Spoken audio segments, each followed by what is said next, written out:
नमस्कार दोस्तों, मेरा नाम है डाली जोशी। आज का टॉपिक है हमारा इनफ्लिपनेट।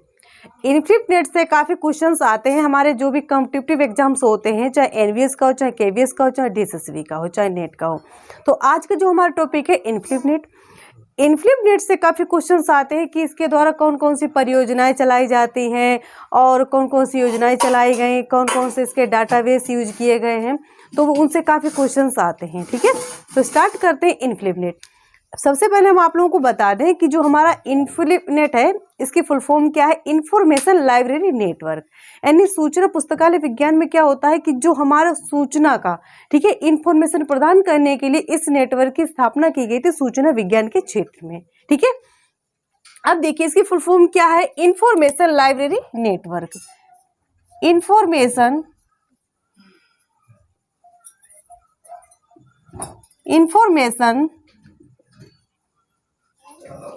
Library network and centre. Information library network centre, इसकी फुल फॉर्म क्या है। इंफॉर्मेशन लाइब्रेरी नेटवर्क सेंटर यानी ये क्या है कि हमारे पुस्तकालय विज्ञान यानी सूचना विज्ञान का एक नेटवर्क है जिसके माध्यम से आप क्या कर सकते हैं, जो भी हमारी इंफॉर्मेशन है, चाहे रिसर्च से रिलेटेड हो, चाहे शिक्षा से रिलेटेड हो, वो सारी इंफॉर्मेशन हमें इसके जो डाटाबेस या इसके द्वारा जो योजनाएं चलाई गई थी उनके द्वारा हमें इंफॉर्मेशन प्राप्त होती है। और जो इसके द्वारा जो भी हमारी योजनाएं चलाई गई हैं, डाटाबेस चलाए गए, पोर्टल चलाए गए, उनसे क्वेश्चंस आते हैं। ठीक है, तो सबसे पहले हम आप लोगों को बता दें कि जो इसकी स्थापना हुई थी, कहाँ हुई थी, किस सन में हुई थी। तो जो इनफ्लिपनेट है इसकी स्थापना किस संस्था के द्वारा की गई, तो यूजीसी के द्वारा इनफ्लिपनेट की स्थापना जो की गई थी, किसके द्वारा की गई थी। तो देखिए इसकी जो स्थापना थी, इनफ्लिपनेट की जो स्थापना थी 1951 में हुई थी। और किसके द्वारा की गई, तो यूजीसी के द्वारा, यूनिवर्सिटी ग्रांट कमीशन, ठीक है, जिसकी स्थापना 1953 में और लागू कब किया, 1956 में। ठीक है, अब देखिए जो यूजीसी के द्वारा स्थापना कब की गई थी, तो 1951 में। अगर पूछा जाए कि जो हमारा इनफ्लिपनेट है इसने अपना स्वतंत्र रूप से कब से कार्य करना स्टार्ट किया, तो 1996 में। ठीक है, अगर पूछा जाए कि इनफ्लिपनेट ने स्वतंत्र रूप से कब कार्य करना स्टार्ट किया, स्वतंत्र रूप से, तो 1996 में स्वतंत्र अंतर पुस्तकालय के केंद्र के रूप में स्वतंत्र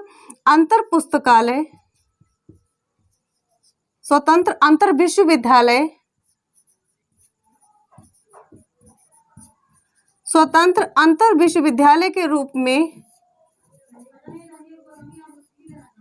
कब से कार्य करना स्टार्ट किया, 1996 में। ठीक है, अब देखिए जो हमारा इनफ्लिपनेट है इसकी स्थापना किसके लिए की गई थी, तो खगोल शास्त्र के जो हमारा रिसर्च करने के लिए। ठीक है, अगर आ जाए कि इसकी स्थापना किसके उद्देश्य से की गई थी, अगर उद्देश्य पूछा जाए तो जो खगोल विज्ञान के क्षेत्र में शोध करने के लिए, खगोल विज्ञान में शोध हेतु, खगोल विज्ञान में शोध हेतु इसकी स्थापना किसके लिए की गई थी, तो खगोल विज्ञान में शोध हेतु इसकी स्थापना की गई थी, किसकी की थी, इनफ्लिपनेट की। ठीक है, अच्छा स्थापना हुई कहाँ पे थी, स्थान क्या था जहां पर इनफ्लिपनेट की स्थापना हुई थी, उसका नाम क्या था, तो उसका नाम था गुजरात। ठीक है, अहमदाबाद में, गुजरात अहमदाबाद में, आप याद कर लीजिए, अहमदाबाद में अगर इसका मुख्यालय पूछा जाए तो मुख्यालय इसका कहाँ है, गांधीनगर। ठीक है, अगर पूछा जाए कि जो इनफ्लिपनेट है इसका मुख्यालय कहाँ है, गांधीनगर में। अगर पूछा जाए कि जो इनफ्लिपनेट है किस संस्था के द्वारा स्टार्ट किया गया था, तो जो हमारी संस्था थी, ठीक है, या कुछ एजेंसी आप याद रख लीजिए कि जो इनफ्लिपनेट था किस एजेंसी के द्वारा, तो IUCAA, inter university centre for astronomy and astrophysics. ये क्या है कि एजेंसी है जिसके द्वारा इनफ्लिपनेट की जो भी हमारी योजनाएं होती हैं, जो भी इसके द्वारा कार्य क्रियाकलाप होते हैं, वो किसके द्वारा, तो IUAA, ठीक है, आयुका के द्वारा इसकी स्थापना जो हुई थी, किस एजेंसी के द्वारा इसमें कार्य चले जाते हैं, तो आयुका के द्वारा इसकी फुल फॉर्म क्या है, तो इंटर यूनिवर्सिटी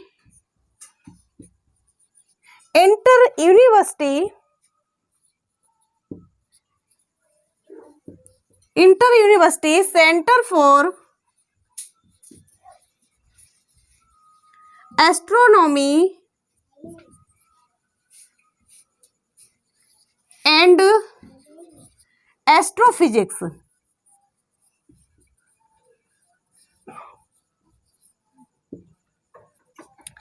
जो हमारे इन्फ्लूनेट है, अगर पूछा जाए किस एजेंसी के अंतर्गत कार्य करता है, तो आयुका, इसकी फुल फॉर्म क्या है, तो inter university centre for astronomy and astrophysics, ठीक है। अब इसमें आगे क्या पूछा जा सकता है कि जो हमारा इन्फ्लूनेट है, इसके वर्तमान जनरल डायरेक्टर कौन है। क्वेश्चन आ जाए कि जो हमारा इन्फ्लूनेट है, इसके वर्तमान जनरल डायरेक्टर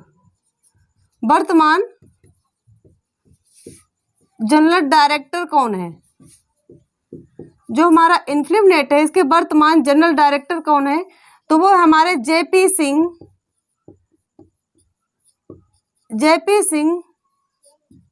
जुरेल जो है हमारे इन्फ्लूनेट के वर्तमान जनरल डायरेक्टर है, ठीक है। आगे ये आता है कि जो हमारा इन्फ्लूनेट है, इसकी स्थापना कौन सी पंचवर्षीय योजना के अंतर्गत की गई थी। तो अगर आ जाए कि इन्फ्लूनेट की स्थापना जो पंचवर्षीय योजना, कौन सी पंचवर्षीय योजना में की गई थी, तो 7वीं पंचवर्षीय योजना थी। 7वीं पंचवर्षीय योजना कब, तो 1985 से 90 तक, ठीक है, 1985 से 1990 तक 7वीं पंचवर्षीय योजना के अंतर्गत इन्फ्लूनेट की स्थापना की गई थी। आ जाए कि इसकी स्थापना और किस लिए की गई थी, कि जो भी न हमारे रिसर्चर हैं, उनको अपडेट करने के लिए, नई नई सूचना प्रदान करने के लिए, करंट अवेयरनेस सर्विस प्रदान करने के लिए, उनको नई नई जो भी हमारे रिसर्च से रिलेटेड कहाँ से जो भी हमारे कार्यकलाप हो रहे हैं, कहाँ पर क्या वर्क हो रहा है, तो वो सारी इंफॉर्मेशन प्रदान करने के लिए इन्फ्लूनेट की स्थापना की गई थी, ठीक है। आगे आते हैं कि जो हमारा इन्फ्लूनेट है, ये किस प्रकार का नेटवर्क है, तो वो हमारा कौन सा है, एकेडमिक, ठीक है। अगर पूछा जाए कि ये जो हमारा इन्फ्लूनेट किस प्रकार का नेटवर्क है, अगर नेटवर्क पूछा जाए कि किस प्रकार का नेटवर्क है, अगर नेटवर्क पूछा जाए तो वो कौन सा है हमारा, एकेडमिक या शैक्षणिक, ठीक है, शैक्षणिक नेटवर्क। अगर पूछा जाए कि इन्फ्लूनेट कैसा नेटवर्क है, तो शैक्षणिक नेटवर्क है, ठीक है, या एकेडमिक। अगला अगर आ जाए कि जो हमारा इन्फ्लूनेट है, वो क्या करता है कि जो हमारी संस्थाएं हैं, चाहे विश्वविद्यालय हो, चाहे विद्यालय हो, चाहे पुस्तकालय हो, उनको जो भी रिसर्च से रिलेटेड जो भी इंफॉर्मेशन होती है, उनको कलेक्ट करना, उनको रिसर्चर तक पहुंचाना, उनको नेटवर्क के माध्यम से पहुंचाने का इसका महत्वपूर्ण उद्देश्य होता है। ये हमारा क्या है, इन्फ्लूनेट, ठीक है। यहाँ तक आपको इन्फॉर्मेशन जो हमने दी है, आप लोग इसको लिख लीजिए, क्यों ये क्वेश्चन आ चुके हैं, ठीक है। अगला पॉइंट होगा जिसमें हम आपको बताएंगे कि हमारे कौन कौन से डाटाबेस है, कौन कौन से पोर्टल यूज किए जाते हैं, ठीक है। एक बार इसको हम आपको फिर से बताते हैं। देखिए, हमने आपको क्या बताया कि जो हमारा इन्फ्लूनेट है, इसकी फुल फॉर्म क्या है, information library network and centre. उसके बाद इसकी स्थापना कब की गई, तो 1951 में की गई थी। किस संस्था के द्वारा, तो UGC के द्वारा। अगर पूछा जाए कि जो हमारा इन्फ्लूनेट है, इसे स्वतंत्र अंतर विश्वविद्यालय के रूप में कब कार्य करना स्टार्ट किया, तो वो किया 1996 में, ठीक है। इसका उद्देश्य क्या था, इसकी स्थापना किस लिए की गई, तो खगोल विज्ञान के क्षेत्र में शोध करने हेतु तो इसकी स्थापना की गई थी। अगर पूछा जाए कि इसकी स्थापना कहाँ की गई, तो गुजरात अहमदाबाद में इसकी स्थापना की गई थी। पूछा जाए कि इसका जो मुख्यालय है, मुख्यालय कहाँ है, तो गांधीनगर में इसका मुख्यालय हो गया। एजेंसी पूछा जाए किस एजेंसी के अंतर्गत ये कार्य करता है, तो वो हमारी आयुका। ये इंपॉर्टेंट, ये क्वेश्चन आ चुका है कि किस एजेंसी के अंतर्गत इन्फ्लूनेट कार्य कर रहा है, तो वो हमारे क्या है, inter university centre for astronomy and astrophysics, okay. अब देखिए, अगर आ जाए कि जो इन्फ्लूनेट है, किस पंचवर्षीय योजना? तो देखिए 7वीं पंचवर्षीय योजना के अंतर्गत हमारा इन्फ्लिवनेट कार्य करता है। कौन सी? तो हमारी 1985 से 1990 के अंतर्गत 7वीं पंचवर्षीय योजना थी। दूसरा है कि जो इन्फ्लिवनेट है वो हमारी करंट अवेयरनेस सर्विस प्रदान करता है। ठीक है, अब आते हैं इसको आप स्क्रीनशॉट ले लीजिए, उसके बाद इसके हम जो भी डाटाबेस वो स्टार्ट करते हैं। अब ये हमारे हैं डाटाबेस जो परियोजना इन्फ्लिवनेट के द्वारा चलाई गई थी। इनसे काफ़ी क्वेश्चंस आते हैं। देखिए सबसे पहले हमारा आता है शोध गंगा। शोध गंगा में क्या होता है कि हमारे जो भी रिसर्चर होते हैं उनके लिए जो जहाँ जहाँ से भी हमारे भारत में जहाँ जहाँ पर भी रिसर्च हो रही है तो रिसर्च से संबंधित जो भी इंफॉर्मेशन है उसको एक डाटाबेस के रूप में प्रदान किया जाता है। कहाँ किया जाता है? तो हमारा शोध गंगा में। ठीक है, जैसे हमारे कोई रिसर्चर हैं, उन्होंने कोई रिसर्च की है तो वो क्या करते हैं, अपनी शोध गंगा में थीसिस आता है, ई थीसिस। ठीक है, तो शोध गंगा में क्या होता है कि जब कोई रिसर्चर कोई रिसर्च करता है तो वो क्या करता है कि उसने किस टॉपिक पर रिसर्च की है और किसके गाइडेंस में की है और कहाँ कहाँ से इंफॉर्मेशन प्राप्त की है। ठीक है, उसने किस तरीके से अपनी रिसर्च को पूरा तैयार किया है, कितने सालों में तैयार किया है, यानी रिसर्च से संबंधित टॉपिक से लेकर उसकी पूरी रिसर्च की इंफॉर्मेशन किस में होती है? उसके थीसिस में। ठीक है, तो अगर पूछा जाए कि ये थीसिस किस में आती है तो हमारी विद्यामित्र में। ठीक है, सॉरी, शोध गंगा में। तो शोध गंगा में क्या होता है कि रिसर्च से संबंधित जो भी हमारे डाटाबेस होते हैं उनको जो भी रिसर्च जहाँ जहाँ रिसर्च हो रही है, ठीक है, तो जो उनका एक डाटाबेस तैयार करना, जिससे क्या हो कि अगला कोई भी रिसर्चर अगर कोई रिसर्च करता है तो वो इसके माध्यम से अपनी जानकारी को प्राप्त कर सकता है कि इस पर रिसर्च हो चुकी है या कौन कौन रिसर्च कर रहा है या क्या संशोधन करना है। तो इस तरीके से काफ़ी क्वेश्चन इसमें इस तरीके से आता है कि शोध गंगा जो है इसको क्या कहते हैं? इसका मतलब ये होता है कि भारत में जो भी रिसर्च हो रहे हैं उनका एक डाटाबेस तैयार करना किसका कार्य? शोध गंगा का। और शोध गंगा में अगर मिलान आता है तो उसमें होता है कि ई थीसिस। ई थीसिस किस परियोजना का कार्य है? तो हमारा शोध गंगा का है, क्योंकि हम अपनी थीसिस लिखते हैं जो भी हमारा टॉपिक होता है। ठीक है,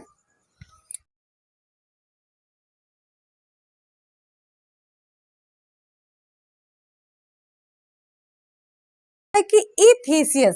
ठीक है, ई थीसिस प्रदान करने का वाला ई थीसिस जो है हमारा किस में आता है? हमारा शोध गंगा में। ठीक है, यानी हमारे जो भी रिसर्च से संबंधित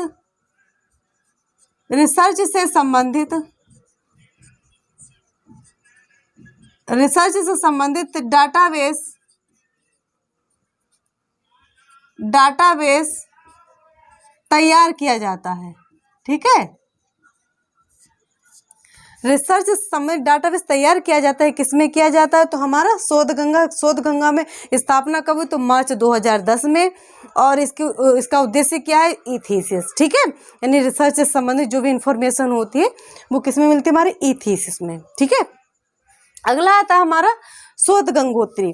अब देखिए जो हमारा शोध गंगोत्री इसको बोलते हैं रिसर्च इन प्रोग्रेस, यानी हमारे जैसे कोई रिसर्चर होता है, ऐसे आप समझ लीजिए जो शोध गंगोत्री का मतलब ये होता है कि कोई ऐसा रिसर्चर है जो किसी टॉपिक पर रिसर्च करना चाहता है। ठीक है, तो वो क्या करेगा कि हमारे भारत में ही नहीं दुनिया में जो भी रिसर्चर हैं उस टॉपिक पर जो भी, जैसे मान लीजिए कोई आईसीटी पर रिसर्च करना चाहता है या हमारे लाइफ साइंस में कैटलॉगिंग पर रिसर्च करना चाहता है, तो वो क्या करेगा? सबसे पहले सिनॉप्सिस तैयार करेगा। ठीक है, कि किस यूनिवर्सिटी से करना है, मान लीजिए इग्नू से करना है तो इग्नू की यूनिवर्सिटी जो भी है उसका नाम डालेगा, उसके बाद अपने टॉपिक का नेम डालेगा, उसके बाद अपना कितने सालों में कंप्लीट करेगा वो रिसर्चर, उसके बाद किसके गाइडेंस में करेगा और उसमें कहाँ कहाँ से रिसोर्सेज प्राप्त करेगा। ठीक है, तो वो सारी इन्फॉर्मेशन किस में लिखता है? इस सिनॉप्सिस में। ठीक है, तो अगर आ जाए कि इस सिनॉप्सिस किस में आता है तो वो आता है हमारा शोध गंगोत्री में।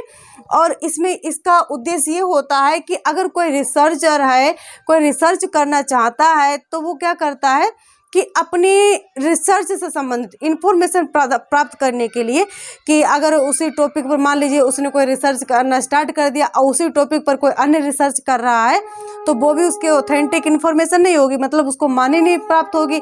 जैसे मान लीजिए कोई फ़ोन है, अब फ़ोन तो पहले ही से डेवलप हो चुका है, रिसर्च हो चुकी है फ़ोन पे, अगर कोई दूसरा उस अनभिज्ञ नहीं जानता है तो वो रिसर्च फ़ोन पर करेगा, तो वो क्या उसकी मान्य होगी? नहीं मान्य होगी। ठीक है, तो कोई भी रिसर्चर है, अगर कोई रिसर्च करता है, किसी भी टॉपिक पर रिसर्च करता है, तो सबसे पहले उसके पास इंफॉर्मेशन होनी चाहिए कि उस रिसर्च में, जिस टॉपिक पर वो रिसर्च करना चाहता है, उस पर कितनी रिसर्च हो चुकी है, कितनी होना बाकी है। अगर कोई राइटर ऐसा रिसर्चर है जिसने रिसर्च कर रखी है, तो उसमें अगर संशोधन करना चाहता है, ठीक है, तो इस तरीके से इंफॉर्मेशन प्रदान करने के लिए किसकी स्थापना हुई? शोध गंगोत्री की। तो इसको हम क्या बोलते हैं?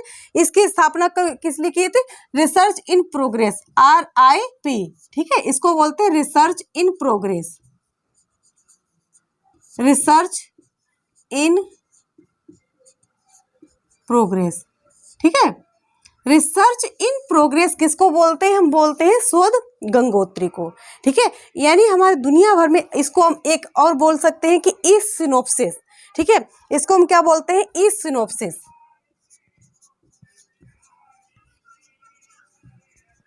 इस सिनोप्सिस अगर बोले कि सिनोप्सिस किस में आता है, तो हमारे किस में आता है? शोध गंगोत्री में। ठीक है, जैसे कोई इग्नू से करना चाहता है तो वो क्या करेगा? सिनोप्सिस तैयार करेगा। जिस भी यूनिवर्सिटी से कोई रिसर्च करना चाहता है तो पहले अपना क्या सिनोप्सिस तैयार करता है ना, कि हमें किस टॉपिक पर रिसर्च करना है और किसके माध्यम से करना है, कहाँ कहाँ पर हमें कौन कौन से सोर्सेस लेने हैं, तो वो किस में आता है? इस सिनोप्सिस में। हमारे 2 डाटाबेस कंप्लीट हुए। अब आते हैं हमारा ई शोध सिंधु। ई शोध सिंधु जो हमारा है, इसकी स्थापना 3 परियोजनाएं, इनको मिलाकर इस शोध सिंधु की स्थापना की गई थी। ठीक है, इस शोध सिंधु जो था, इसकी स्थापना की 3 परियोजनाओं को मिलाकर। ठीक है, 3 परियोजनाओं को मिलाकर इस शोध सिंधु की स्थापना की गई थी। अब देखिए, जो इस शोध सिंधु है, इसे MHRD के द्वारा, भारत सरकार के MHRD के द्वारा कब स्थापना हुई? तो 2014 में। यानी अगर आ जाए कि जो हमारा ई शोध सिंधु है, इसकी स्थापना कब हुई? तो 2014 में हुई। और किसके द्वारा? तो भारत सरकार के MHRD मंत्रालय के द्वारा, यानी भारत सरकार के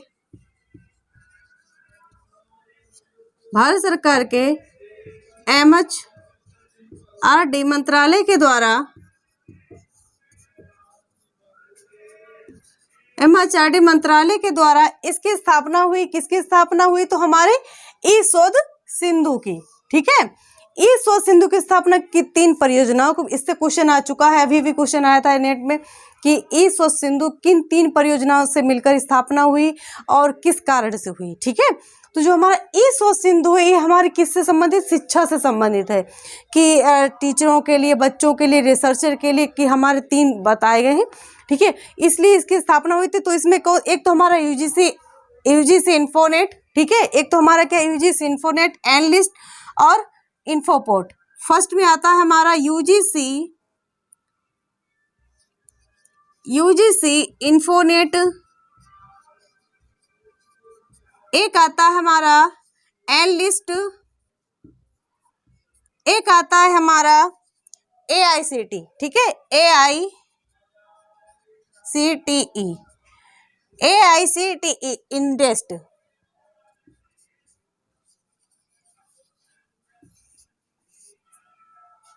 अब देखिए, जो हमारा ई शोध सिंधु है, इस शोध सिंधु को भारत सरकार के MHRD मंत्रालय के द्वारा 3 परियोजनाओं को मिलाकर इसकी स्थापना की गई। किसकी स्थापना की गई? तो ऐसे याद रख लेना आप, 1 2 3, ई शोध सिंधु।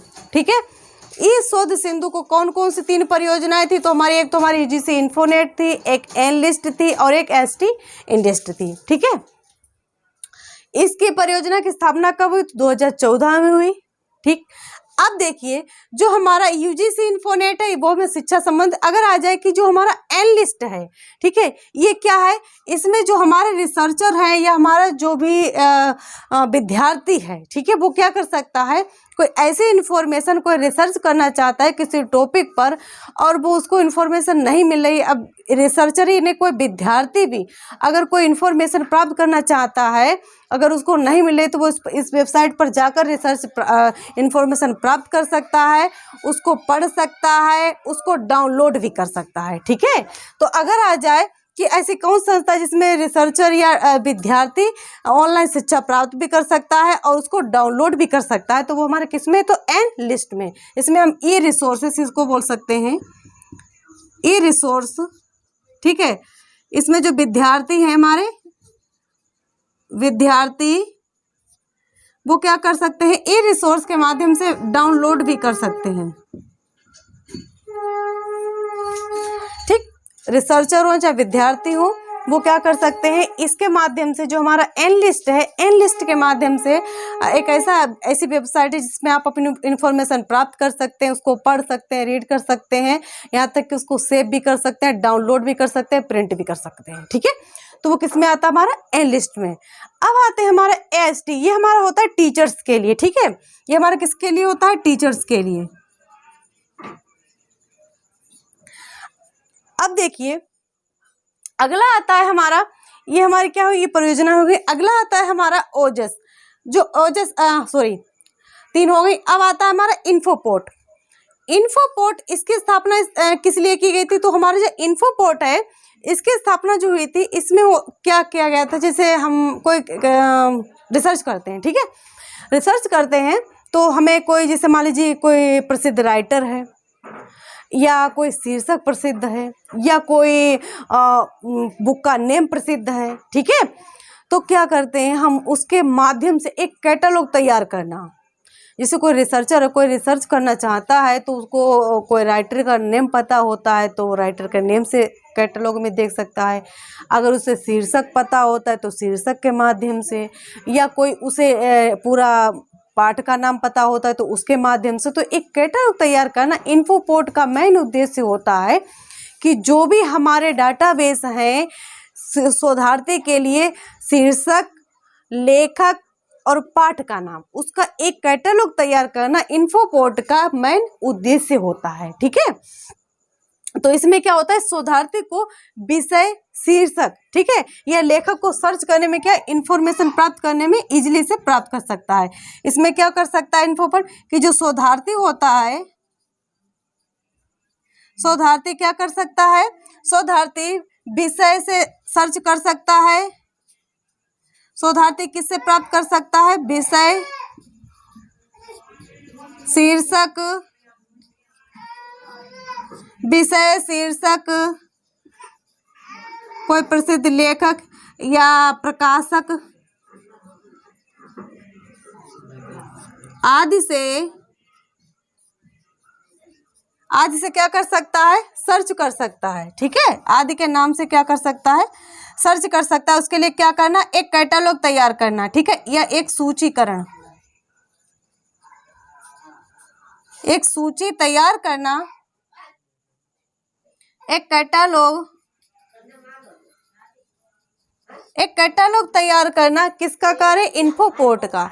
तो इन्फोपोर्ट के अगर क्वेश्चन आ जाए कि लेखक से संबंधित, शीर्षक से संबंधित, पाठ से संबंधित इंफॉर्मेशन को सर्च करने के लिए किस डाटाबेस का यूज किया जाता है, तो वो हमारा इन्फोपोर्ट। ठीक है, कैटलॉग तैयार करने के लिए, क्योंकि उसमें क्या होता है, जैसे आप लाइफ साइंस से रिलेटेड हैं तो उसमें क्या, जैसे हम कैटलॉग तैयार करते हैं तो हम अपना ACR2 के अकॉर्डिंग अगर करते हैं तो हम अपने पहले राइटर का नेम से बनाते हैं, लेखक का, उसके बाद टाइटल के नेम से बनाते हैं, एडिटर के नेम से बनाते हैं, ट्रांसलेटर के नेम से बनाते हैं। जिससे क्या होता है कि जो भी हमारा यूजर है जिस भी नाम से अगर जानता है तो वो क्या कर सकता है, अपना सर्च कर सकता है बुक को। ठीक है, तो ये तो हमारा हो गया इन्फोपोर्ट।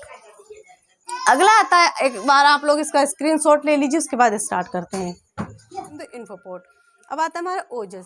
जो ओजस था, इसकी स्थापना किस लिए की गई थी, ऑनलाइन जर्नल्स प्रदान करने के लिए, यानी प्राप्त करने के लिए, जो भी रिसर्चर हैं वो ऑनलाइन जर्नल प्राप्त कर सकें। ठीक है, तो इसके अगर आ जाए कि इसके फुल फॉर्म क्या है, तो ऑनलाइन जर्नल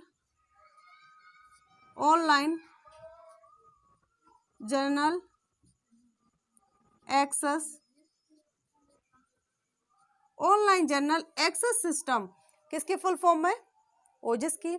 इसको 31 मार्च 2018 को भारत सरकार के द्वारा समाप्त कर दिया गया। अगर पूछा जाए कि इसको 31 मार्च 2018 को 31 मार्च 2018 को इसको क्या कर दिया गया, समाप्त कर दिया गया। किसको किया गया, ओजस को। ठीक है, अगला आता है हमारा NIRF, national institute ranking framework.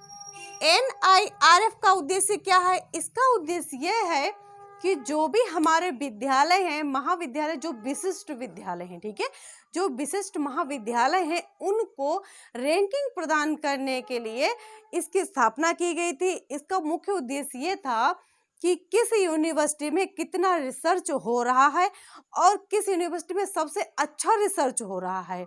ठीक है, तो उनको रैंकिंग प्रदान करने के लिए इस परियोजना की स्थापना की गई। किसकी स्थापना की गई, NIRF, national institute ranking framework. ठीक है, जो हमारा NIRF, national institute ranking framework, national institute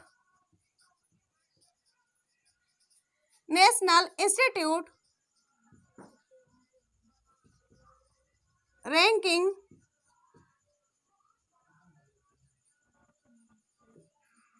national institute ranking framework. इसकी स्थापना हमने क्या बताया आप लोगों को कि जो भी हमारे विद्यालय है, जो भी हमारे महाविद्यालय यानी यूनिवर्सिटियां हैं, उनको रैंकिंग प्रदान करने के लिए कि कौन सी रिसर्च के मामले में, स्टडी के मामले में टॉप रैंक पर चल रही है। ठीक है, उनको रैंक प्रदान करने के लिए NIRF परियोजना की स्थापना की गई थी। ठीक है, इसकी स्थापना कब की गई थी, तो 29 सितंबर 2015 को इसकी स्थापना कब की गई, तो 29 सितंबर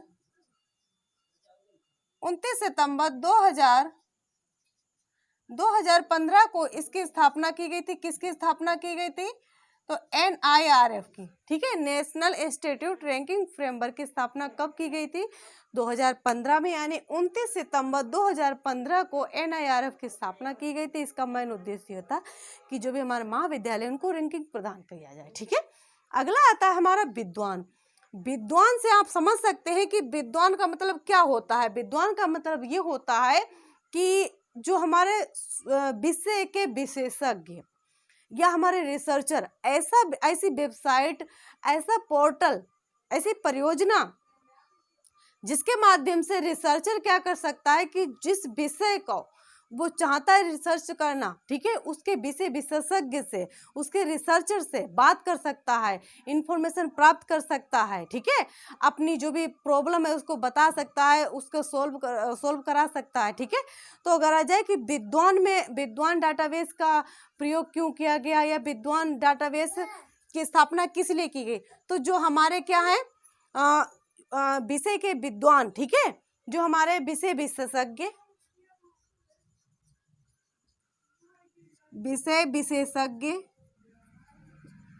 व शोधकर्ता, विषय विशेषज्ञ और शोधकर्ताओं की जो भी इंफॉर्मेशन है, ठीक है, आप विद्वान डाटाबेस का अगर यूज करेंगे तो उसमें आप जो भी हमारे विषय संबंधित, ठीक है, विषय विशेषज्ञ और जो भी शोधकर्ता है उनकी इंफॉर्मेशन प्राप्त कर सकते हैं। किस पर क्या आप प्राप्त कर सकते हैं, तो विद्वान डाटाबेस पर। ओके, अब देखिए जो लास्ट आता है हमारा विद्या मित्र। विद्या मित्र का मतलब ये होता है कि ऐसे विद्यार्थी, ऐसे रिसर्चर जो यूनिवर्सिटी में डेली नहीं जा सकते या बाहर जाकर नहीं पढ़ाई कर सकते, वो क्या कर सकते हैं, ऑनलाइन के माध्यम से शिक्षा प्राप्त कर सकते हैं, अपनी इंफॉर्मेशन को इंक्रीज कर सकते हैं, दूसरा अपना रिसर्च भी कर सकते हैं। ठीक है, वो किसके माध्यम से, तो विद्या मित्र के नाम से। ठीक है, विद्या मित्र के नाम से ऑनलाइन स्टडी कर सकते हैं। इसकी स्थापना किस लिए की गई थी, तो ऑनलाइन शिक्षा को आगे बढ़ाने के लिए इसकी स्थापना की गई थी। किसकी, तो विद्या मित्र की। ठीक है, यानी विषय से संबंधित ऑनलाइन पोर्टल, यानी विषय से संबंधित जो भी हमारे विषय हैं, विषय से संबंधित ऑनलाइन शिक्षा प्राप्त कर सकते हैं। ठीक है, विषय से संबंधित ऑनलाइन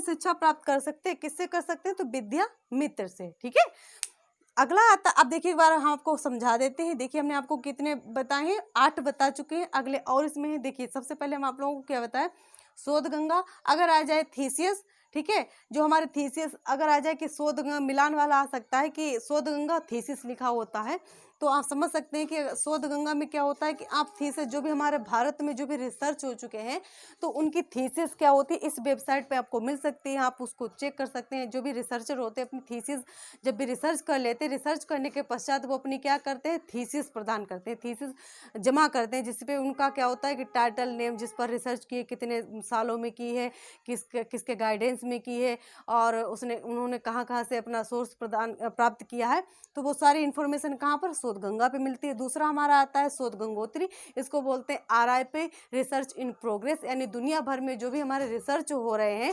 उनकी इन्फॉर्मेशन, ठीक है, उनकी इन्फॉर्मेशन की किस टॉपिक पर रिसर्च हो रही है, कहाँ हो रही है, कितने लोग कर रहे हैं, तो वो हमारी किस में आप प्राप्त कर सकते हैं, शोध गंगोत्री में, रिसर्च इन प्रोग्रेस। इसको ए सिनॉप्सिस भी बोलते हैं कि जब भी कोई रिसर्चर नया अपना रिसर्च करना चाहता है तो पहले वो सिनॉप्सिस लिखता है कि वो किस यूनिवर्सिटी से, यानी इग्नू से अगर कोई कर रहा है तो इग्नू यूनिवर्सिटी का नाम, दूसरा किस टॉपिक पर कर रहा है, किसके गाइडेंस में करेगा, कितने सालों में करेगा, और कहाँ कहाँ से रिसोर्स प्राप्त करेगा, और किस तरीके से वो अपनी रिसर्च को आगे बढ़ाएगा, वो सारी इन्फॉर्मेशन किस में मिलती है, इस सिनॉप्सिस। अगर आ जाए शोध गंगोत्री और मिलान आ जाए इस सिनॉप्सिस, तो सिनॉप्सिस पे आप शोध गंगोत्री पता लगा सकते हो। ओके, तीसरा आता है हमारा शोध सिंधु। इस शोध सिंधु जिसमें तीन वेबसाइट जो भी है, 3 MHRD मंत्रालय के द्वारा 3 वेबसाइटों को मिलाकर, तीन परियोजनाओं को मिलाकर इसकी स्थापना की गई थी। इसकी स्थापना UGC, इन्फोनेट, एनलिस्ट और AIST इंडेस्ट, इन तीनों को मिलाकर इसकी स्थापना की गई थी। इसका मेन उद्देश्य यह था कि शिक्षा से संबंधित, ठीक है, शिक्षा से संबंधित इस शोध सिंधु को 1 2 3 ऐसे याद कर सकते हैं आप, ठीक। अगला आता है हमारा इन्फोपोर्ट।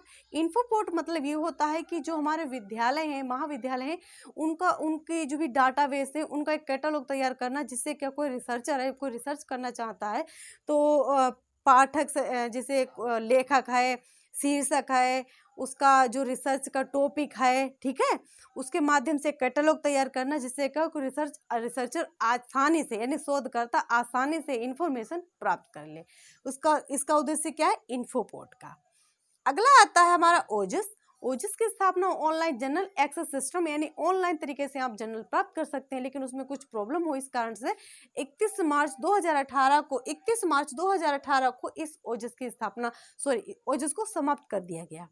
अगला आता है हमारा NIRF, national institute ranking framework. इसकी स्थापना इसलिए की गई थी कि जो हमारे महाविद्यालय हैं, यानी जो टॉप लेवल पे है, उनको रैंकिंग प्रदान करने के लिए कि कौन सी यूनिवर्सिटी सबसे टॉप पे है, ठीक है, उनको रैंक प्रदान करने के लिए कि कौन सी यूनिवर्सिटी अच्छा रिसर्च कर रही है, कि कितना डेवलप कर चुकी है, तो रैंक प्रदान करने के लिए इसकी स्थापना की गई थी।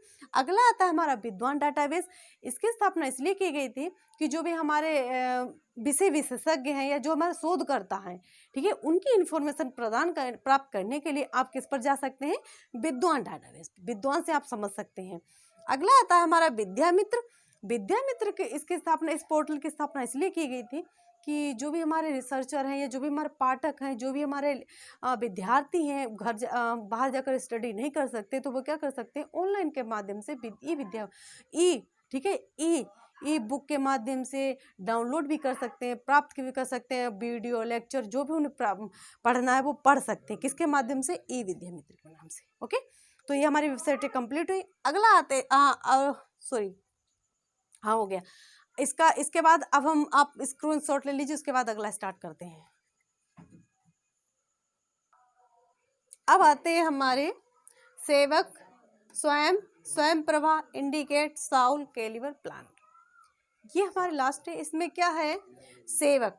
देखिए जो सेवक पोर्टल चलाया गया था इन्फिनिट के द्वारा, इसमें क्या हुआ था कि कुछ ऐसी क्वेरी, कुछ ऐसे डाउट जो हमको नहीं पता होते हैं, तो उनकी सूचना, ऑथेंटिक इन्फॉर्मेशन प्रदान करने के लिए जो इन्फिनिट ने इस जो सेवक चलाया, इसमें क्या हो, आप ईमेल के माध्यम से कुछ ऐसी इन्फॉर्मेशन जिसमें डाउट है तो वो ईमेल के माध्यम से इन्फॉर्मेशन आपको प्रदान की जाएगी, ठीक है। ईमेल के माध्यम से आपको जो भी कोई डाउट है या कोई ऐसी इन्फॉर्मेशन है जो आपको प्रदान करनी है, ठीक है। तो वो ईमेल के माध्यम से आप अगर कोई क्वेरी है तो आप ईमेल कर सकते हैं, और वो क्या कर सकते हैं कि जो भी इंफॉर्मेशन है, जो भी हमारे डाउट हैं, उनकी ऑथेंटिक इंफॉर्मेशन प्रदान करने के लिए उनका क्या पोर्टल चलाया गया, सेवक। ठीक है। तो आप इसको ईमेल से याद रख लेना आप लोग कि अगर ईमेल आ जाए कि ईमेल से जो सूचना है, ईमेल से सूचना किस पोर्टल के माध्यम से तैयार की जाएगी, तो सेवक के माध्यम से। ठीक है। अगला आता है हमारा स्वयं। स्वयं जो हमारा है, इसका फुल फॉर्म क्या है, strength wave of active learning and expiring mind. ठीक है। इसमें क्या हुआ था, इसमें ऑनलाइन शिक्षा प्राप्त करने के लिए जैसे इसका स्वयं का मेन उद्देश्य ये था कि जो भी यूजर्स हैं, जो भी पाठक हैं, अगर वो कॉलेज या यूनिवर्सिटी नहीं जा सकते तो वो ऑनलाइन के माध्यम से शिक्षा प्राप्त कर सकते हैं। तो वो इसका उद्देश्य क्या है, स्वयं का। ठीक है। तो अगर आ जाए कि ऑनलाइन ऑनलाइन ऑनलाइन एजुकेशन प्रदान किसके माध्यम से की जाएगी, तो स्वयं का जो हमारा इनफ्लिप नेट है, अगर आ जाए कि इसकी देखभाल कौन कर रहा है, अगर देखभाल पूछी जाए तो वो कौन कर रहा है, हमारा इनफ्लिप नेट। ठीक है। इनफ्लिप नेट के द्वारा जो हमारा स्वयं है, इसकी देखभाल किसके द्वारा, तो इनफ्लिप नेट के द्वारा की जाती है। स्वयं की स्थापना किस लिए की गई, तो ऑनलाइन शिक्षा प्राप्त करने के लिए, यानी ऑनलाइन शिक्षा प्रदान करने के लिए जो इनफ्लिप नेट ने स्वयं का उद्घाटन किया या स्वयं पोर्टल आया। अगला आता है हमारा स्वयं प्रभा। ये हमारा DTH चैनल है, यानी टेली कम्युनिकेशन चैनल है। इसमें क्या होता है, स्वयं प्रभा में कितने चैनल हैं, तो देखिए पहले 32 थे, लेकिन अब कितने हो गए, 34 चैनल, और 7 × 24, यानी 7 दिन और 24 घंटा, और कितने दिन, तो 4 बार टेलीकास्ट होता है। ठीक है। आप अपने अकॉर्डिंग शिक्षा प्राप्त कर सकते हैं, चाहे आप दिन में कर लीजिए, आप मॉर्निंग में कर लीजिए, या आप दोपहर में कर सकते हैं, या नाइट में कर सकते हैं। ठीक है। तो जो DTH जो हमारी सेवा है, ये किसके माध्यम से, DTH के माध्यम से, DTH के माध्यम से, डेटा टेलीकम्युनिकेशन के माध्यम से। यानी पूछा जाए कि डिपार्टमेंट ऑफ टेलीकम्युनिकेशन, डिपार्टमेंट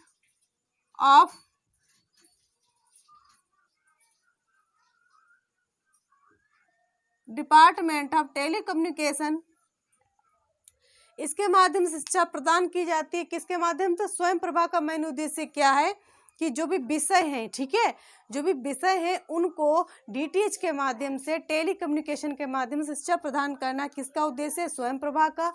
ये 7 दिन 24 घंटा चलती है, और दिन में 4 बार टेलीकास्ट होती है।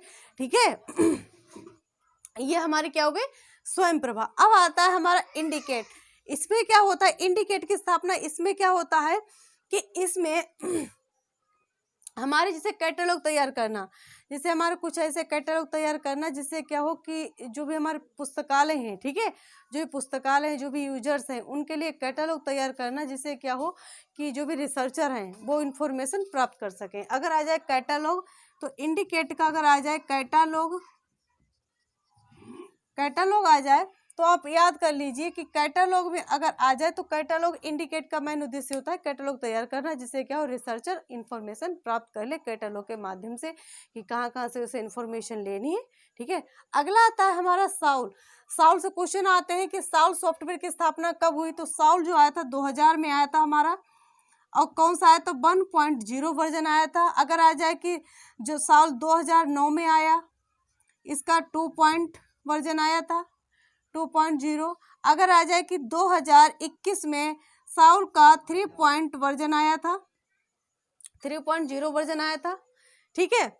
अब देखिए, अगर आ जाए कि जो साउल सॉफ्टवेयर है, इसकी स्थापना किस लिए की गई, तो इसकी स्थापना सॉफ्टवेयर फॉर यूनिवर्सिटी लाइब्रेरी। अगर आ जाए साउल जो सॉफ्टवेयर है, इसकी स्थापना किस लिए की गई, तो जो हमारे यूनिवर्सिटी हैं उनके लिए एक सॉफ्टवेयर तैयार किया गया। जो हमारी यूनिवर्सिटी हैं, जो हमारी यूनिवर्सिटी हैं उनके लिए यूनिवर्सिटी जो है उनके लिए एक सॉफ्टवेयर तैयार किया गया। कब किया गया? तो 2000 में। कौन सा वर्जन आया था? तो 1.0। अगर आ जाए कि इसका सेकेंड वर्जन तो 2009 में 2.0। अगर थर्ड वर्जन तो 2021 में थर्ड वर्जन आया इसका। ठीक है, इसकी फुल फॉर्म क्या है? तो university software for university library. Software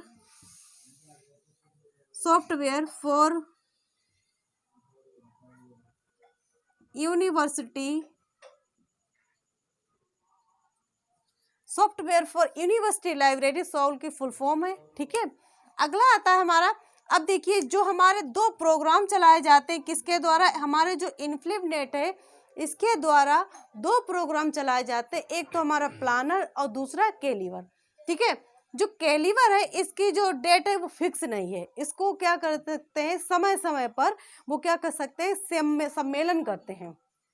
जो केलीवर है, केलीवर प्रोग्राम को समय समय पर सम्मेलन किया जाता है, जिसमें क्या होता है कि जो हमारी पुस्तकालय से संबंधित सूचनाएं हैं, ठीक है, सम्मेलन इसलिए किया जाता है कि कोई रिसर्चर है, किसी ने कोई रिसर्च किया है, या कुछ ऐसा विद्यार्थी है जिसने कोई अपने माइंड में कोई रिसर्च बना रखी किस टॉपिक पे पढ़नी है, या कोई ऐसी इन्फॉर्मेशन जो विद्यार्थियों को देनी है रिसर्च से रिलेटेड या कुछ आगे बढ़ाने के लिए, तो वो क्या कर सकते हैं? सम्मेलन करते हैं समय समय पर। यानी समय समय पर व्याख्यान देना, बच्चों को बताना पुस्तकालय के बारे में, सेवाओं के बारे में, इनफ्लिपनेट के बारे में।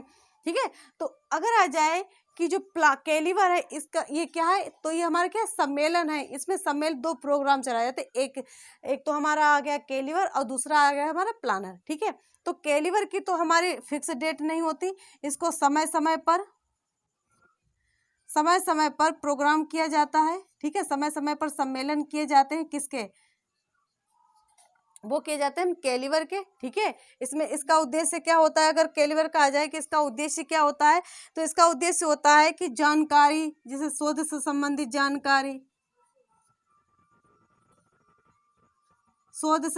जानकारी, ठीक है, या कोई डाउट हो गया। ठीक है, अगर कोई डाउट हो गया, या शोध पत्रों का वाचन यानी शोध पत्रों को बताने के लिए। ठीक है, तो इसकी स्थापना किस लिए की जाती है? कि अगर कोई ऐसी इंफॉर्मेशन है जो बच्चों को बतानी है, ठीक है, तो समय समय पर क्या कर सकते हैं? सम्मेलन करते हैं लोग। अगला आता है हमारा प्लानर। इसमें क्या होता है? इसकी स्थापना इसलिए की गई थी। इसकी स्थापना कब? अगर आ जाए कि प्लानर की स्थापना कब की गई, तो प्लानर की स्थापना जो हमारे नॉर्थ ईस्ट रीजन है, ठीक है, आप इसका स्क्रीनशॉट ले लो, उसके बाद स्टार्ट करते हैं।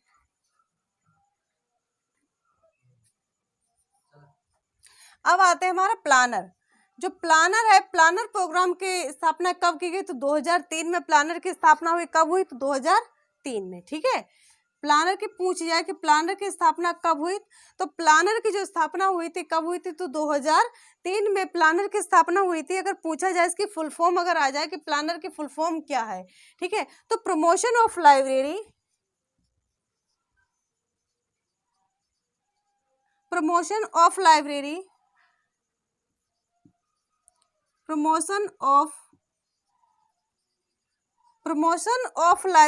Automation and networking. Promotion of library automation and networking north east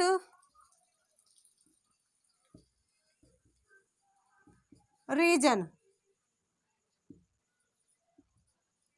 north east region.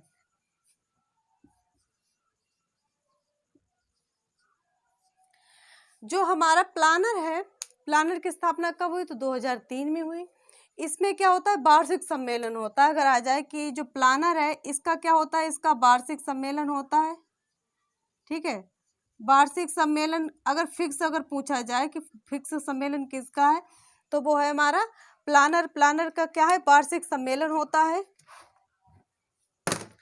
Planner में क्या होता है? वार्षिक सम्मेलन होता है। स्थापना कब हुई? तो 2003 में हुई। अगर फुल फॉर्म पूछी जाए तो promotion of library automation and networking. ठीक है, अब देखिए जो प्लानर है, अगर पूछा जाए कि प्लानर है इसका पहला सम्मेलन कब हुआ, तो 6-7 नवंबर को 6 से 7 नवंबर को। और कब हुआ? तो 2003 में हुआ। और कहाँ हुआ? तो शिलोंग में। ठीक है, अगर आ जाए कहाँ हुआ? शिलोंग में। शिलोंग कहाँ है? मेघालय में। ठीक है, यहाँ पर पहला इसका सम्मेलन किया गया था। अब देखिए आप लोग इसको अच्छे से देख लीजिएगा, इससे काफी क्वेश्चन आते हैं इनफ्लिपनेट से संबंधित। अगला हमारा टॉपिक होगा जिसमें हम आपको बताएंगे कि और कौन कौन से नेटवर्क हैं जो हमारे लाइब्रेरी में काफ़ी उससे क्वेश्चंस आते हैं। अगर एक बार हम आपको समझा देते हैं। देखिए हमने आपको क्या बताया कि जो हमारा सेवक है, सेवक पोर्टल की स्थापना इसलिए की गई थी कि कुछ ऐसी इन्फॉर्मेशन जो वो मौखिक रूप से नहीं बता सकते तो ईमेल के माध्यम से वो इन्फॉर्मेशन दे देते हैं। या कोई स्टूडेंट है, कोई रिसर्चर है, तो वो अपना ईमेल कर सकता है, अपनी कोई भी क्वेरी है तो उसको अपनी ऑथेंटिक इन्फॉर्मेशन प्राप्त कर सकता है सेवक के माध्यम से। ये न्यू है। ठीक है, अगला आता है हमारा स्वयं का उद्देश्य है ऑनलाइन शिक्षा प्रदान करना। तीसरा आता है हमारा स्वयं प्रभा जो हमारे डीटीएच चैनल है, जिसमें पहले 32 भाषाएं थी, अब 34 भाषाएं हो गई हैं। और 7 दिन और 24 घंटा 4 बार टेलीकास्ट होता है। ये क्या? हमारे टेलीकम्युनिकेशन डिपार्टमेंट ऑफ टेलीकम्युनिकेशन है। ठीक है, अगला आता है हमारा इंडिकेट का मेन उद्देश्य होता है कैटलॉग तैयार करना, कि जो भी रिसर्चर है अगर कोई रिसर्च करना चाहता है तो वो कैटलॉग के माध्यम से अपनी इन्फॉर्मेशन प्राप्त कर सकता है। अगला आता है हमारा सॉल्व सॉफ्टवेयर की स्थापना कब हुई थी? 2000 में हुई थी। कब आया था? तो 2000 में। इसका वर्जन फर्स्ट तो 1.0। अगर आ जाए कि इसका 2009 में 2.0 और जो इसका तीसरा 3.0 कब आया? तो 2021 में। ठीक है, अगला आता है हमारा इसके द्वारा जो हमारा इनफ्लिपनेट, इसके द्वारा 2 प्रोग्राम चलाए जाते हैं। एक है हमारा प्लानर, एक है हमारा कैलीवर। ठीक है, कैलीवर जो है इसकी फिक्स डेट नहीं है। प्लानर के प्लान, जिसे ऐसे याद रख लेना आप लोग कि कैलीवर और प्लानर 2 प्रोग्राम है। प्लानर मतलब जब हमको लोग प्लानिंग करते हैं तो प्लानिंग करते हैं मतलब फिक्स टाइम होता है, हमारा फिक्स टाइम होता है ना प्लान जब हम करते हैं, तो प्लानर से याद रख लेना। प्लानर की स्थापना कब हुई? तो 2003 में। और ENN आ रहा है तो इससे याद रख लेना 2003 में स्थापना हुई। और 6-7 नवंबर को इसका पहला सम्मेलन हुआ था। कब हुआ था? 6-7 नवंबर को 2003 में। कहाँ? तो शिलोंग कहाँ? मेघालय में। ठीक है, पहला सम्मेलन हुआ था। और इसका उद्देश्य क्या है? वार्षिक सम्मेलन, जिससे क्या हो कि जो भी हमारे रिसर्च से इंफॉर्मेशन होती हैं, ठीक है, तो उनका नया पत्र, अपना शोध पत्रों को देना, थीसिस, सिनॉप्सिस, उनको सबको चेक करना, ये सब इसलिए सम्मेलन किया जाता है जिससे क्या हो कि अपडेट किया जा सके पुस्तकालयों के बारे में इंफॉर्मेशन प्रदान करने के लिए। ओके, तो और आ जाए कैलीवर, तो कैलीवर जो हमारा ही इसमें स्थापना किस लिए की? इसमें जो समय समय पर अगर कोई इन्फॉर्मेशन देनी है तो उन्होंने सम्मेलन दे दिया। ठीक है, सम्मेलन कर लिया जिसमें क्या इन्फॉर्मेशन प्रदान करने के लिए। तो आशा करते हैं कि मेरे द्वारा आज जो इनफ्लिपनेट के द्वारा जितनी भी पोर्टल तैयार की गई, जितनी भी योजनाएं तैयार की गई थी, वो सारी हमने आज इस टॉपिक में कंप्लीट की हैं। आप लोग इसको 1-2 बार देख लीजिएगा, तैयार हो जाएगा आपको। और इससे काफ़ी क्वेश्चंस जो आए हुए थे वो भी हमने इंक्लूड किए हैं। ठीक है, तो आशा करते हैं कि आप लोगों को मेरा ये प्रयास अच्छा लगा है। अगर आपको मेरा ये प्रयास अच्छा लगा है तो मेरे चैनल को लाइक, शेयर और सब्सक्राइब जरूर कीजिएगा, जिससे कि मैं आगे के वीडियो और अपलोड कर सकूँ। धन्यवाद।